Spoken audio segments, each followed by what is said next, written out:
joins us every Tuesday, a contributor to the Big 550 KTRS. He's also the columnist for STLtoday.com and the hometown newspaper, St. Louis Post-Dispatch. Good morning, Tony Messenger. Good morning, McGraw. Good morning, Kelly. Hi, Tony.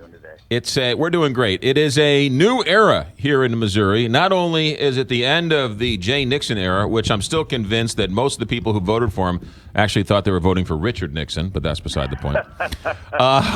But it's a change. It's a generational change, right? It's now the Gen Xers are now in charge of the state of Missouri. Yeah, you look at the entire slate of statewide office holders, and they are, for the most part, in their 30s and 40s.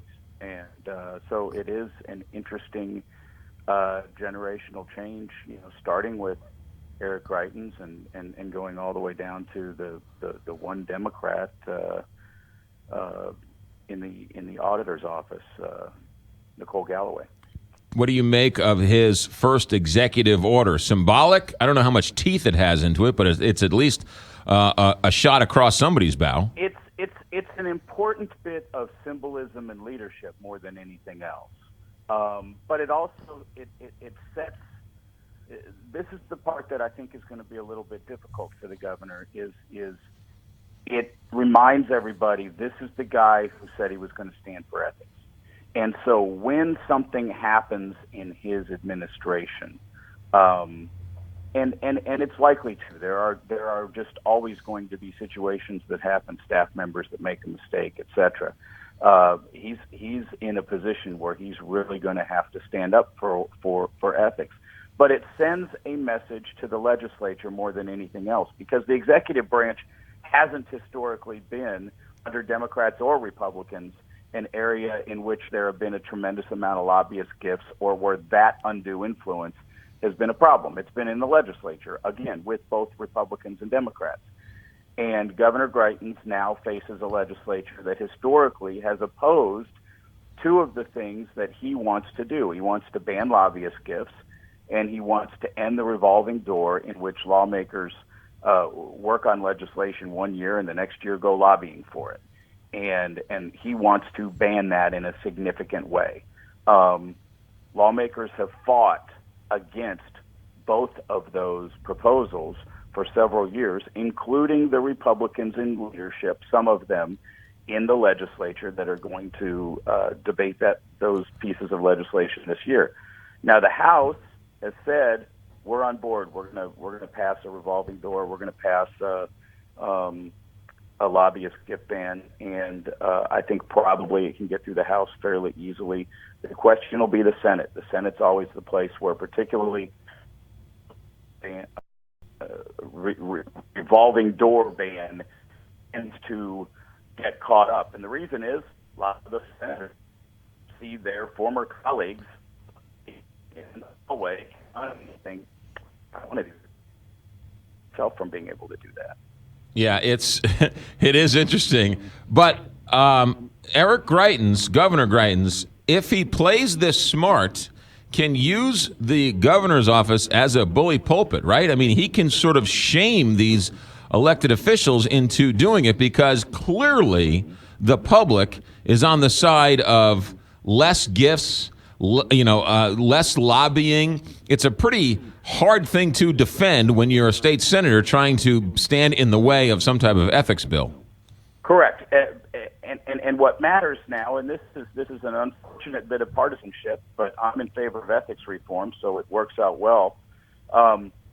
Governor Nixon tried to use the bully pulpit of the governor's office to bring better ethics legislation into the Missouri legislature, and he failed. Well, he was a Democrat. He was fighting a Republican body, and now that Republican body has a Republican governor, and it's going to be harder for them politically to oppose him when he's using that bully pulpit. So I think there is a better chance for some decent ethics legislation to pass this year than ever. But here's the thing that I think Governor Greitens is going to have to pay attention to. An overwhelming number of voters in November said that key to fixing corruption in the legislature is controlling. They passed a constitutional amendment to bring limits back into political giving. Has historically been opposed to that. Those same folks are the folks that are on his side in terms of ethics legislation. If he looks at that and he looks at the opportunity to really use the bully pulpit, now he can bring serious ethics reform into the state of Missouri, and that is not just in getting rid of the gifts, not just in the revolving door, but also continuing to build on what the voters passed in November, and that is to create real campaign finance reform in the state of Missouri. Tony, that's where real success could happen. One of the final postscript on Governor Nixon, well, it's now left to the history books to sort of determine him, but he didn't use the bully pulpit, or if he did, he didn't do it very well. He seemed to be somewhat allergic to news coverage and conversations with local media, and wasn't able to communicate. Let's put it this way: he wasn't silver-tongued like a Ronald Reagan to sort of get his point across. You know, this was one of the most, to me, confounding elements of Governor Jay Nixon's tenure. When I covered him when he was the Attorney General and I was a columnist in Columbia, Missouri, he was the witty, silver-tongued guy. Now, he would occasionally get out in front of himself and say something perhaps he shouldn't have said, that he'd have to backtrack. But he was verbose and interesting and thoughtful and witty.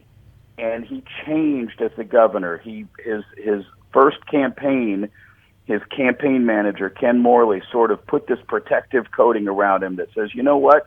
The way you're going to win is to not mess up. So let's stop talking and let's not take any chances. And then he governed that way.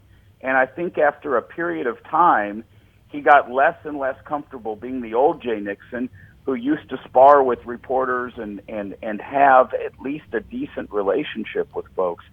And over a period of 8 years, he left himself with few partners to accomplish things, and without great relationships in the media and in the Capitol and the legislature and the rest of the executive branch to really accomplish things. And I think that limited his legacy. He did some things, but I think that limited his legacy.